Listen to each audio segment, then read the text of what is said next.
For the top 5 spots belonging to the NFC, the lone AFC team, the Chiefs, who've been rolling at all cylinders, followed by, of course, the Cowboys and Rams and Buccaneers. But then looking into this week, when it comes to the top 10, things kind of shook up. Not in the top 5, though. Outside of that, with the Bills jumping up to that 6th spot after that Josh Allen revenge game paying off on the field and the rankings there.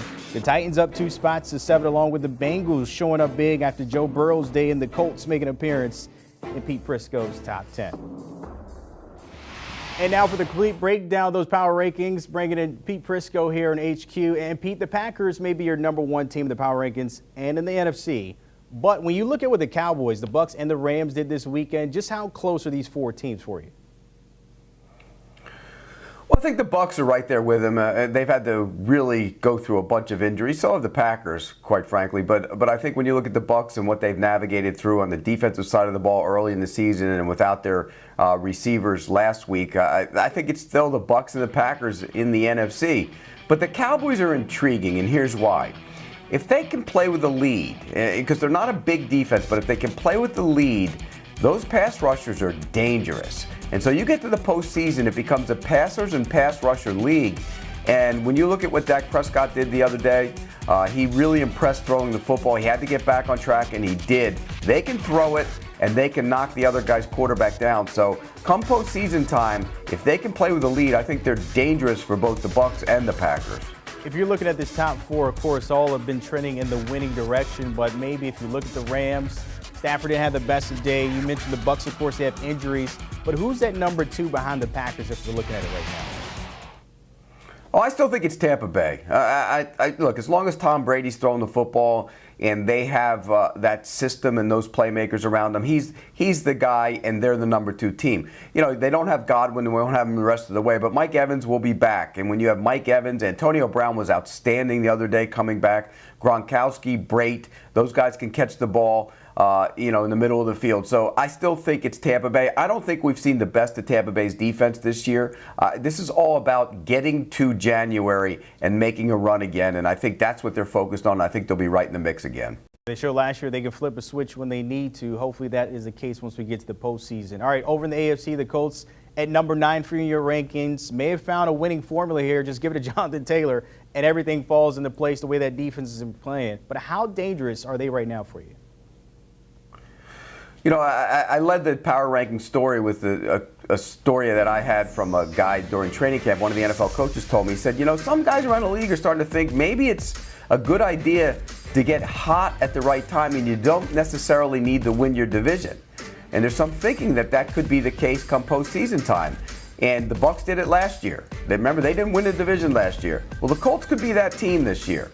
They're built to play power football. They're physical. Look, they had none of their guys on the offensive line the other day, and they still ran it down the Cardinals' throats with Jonathan Taylor. They're good on defense. My one concern, well, there's 2 concerns with the Colts. Can they throw it well enough when they need to throw it? Because you're going to need to throw it at some point. Wentz made some good throws the other day. That gives you hope on that. And then can they rush the passer well enough? We saw against New England. There were times when Mac Jones stood back there and had all the time in the world because they didn't rush the passer. So those are their 2 concerns. But when you can play power football with a tough physical brand, that can travel in the postseason, which makes them really dangerous. That old school smash mouth we haven't seen in a very long time, which is pounding ground on that offensive unit for the Colts here. I want to look at 2 teams that seem to be fading lately. The Cardinals, who seem to be having another Kingsbury turn for the worse here. And the Patriots with Mac Jones, you just touched on it, maybe hitting that rookie wall. Which team concerns you the most between these 2, though? Oh, it's Arizona, without question. What we've seen from their offense with Kyler Murray back healthy. Remember, they won games with Colt McCoy, and everybody said, okay, here comes Kyler Murray. They're going to be back healthy again, and they're going to throw the football around and go back to what they were before he got hurt. They haven't been that way. They've struggled offensively. They've been disjointed. Are they running the ball on passing downs? Are they, they just don't look like they have any sort of rhythm, and he seems to be pressing.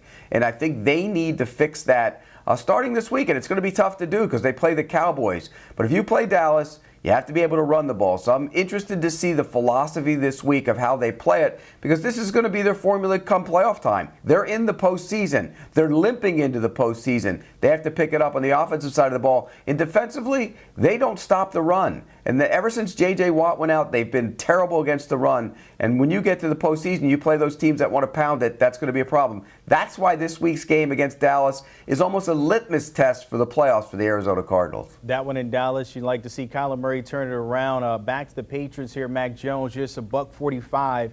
And those 2 interceptions or 14 passes. Do you worry about him going the wrong direction this point of the season? Yeah, I do. And I worry about their offense going in the wrong direction. Look, he had a good second half against Indianapolis, but he was terrible in the first half. He was bad the other day against Buffalo.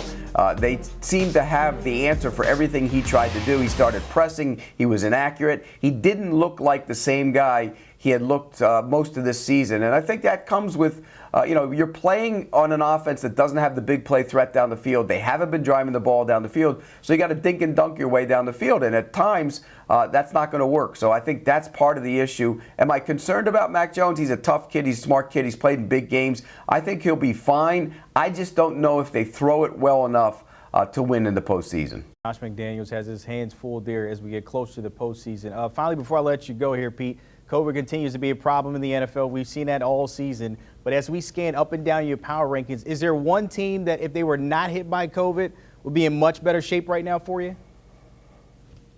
Well, I think Cleveland is that team. I mean, you look at Cleveland and what they've had to deal with over the course of the last couple of weeks. They're almost in desperation mode now to try and make the postseason, in large part because they've been hit so hard by the COVID situation. The Ravens are another. I mean, if you look at Baltimore, it's ironic they're both in the same division.